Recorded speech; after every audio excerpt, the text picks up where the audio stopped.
ബാലു എടാ കേശു, കോൺസെൻട്രേഷൻ കളഞ്ഞു.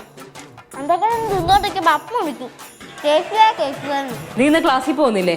ഡ്രസ്സിന്റെ കളറും ടോട്ടൽ അപ്പിയറൻസും തമ്മിൽ മാച്ച് ചെയ്യുന്നില്ല. എന്തോന്ന്? ചിരിയുടെ ഉപ്പും ചിന്തയുടെ മുളകുമായി കരിക്കിനെറ്റ് സിൽക്ക് വിലാജിയോ ഉപ്പും മുളകും.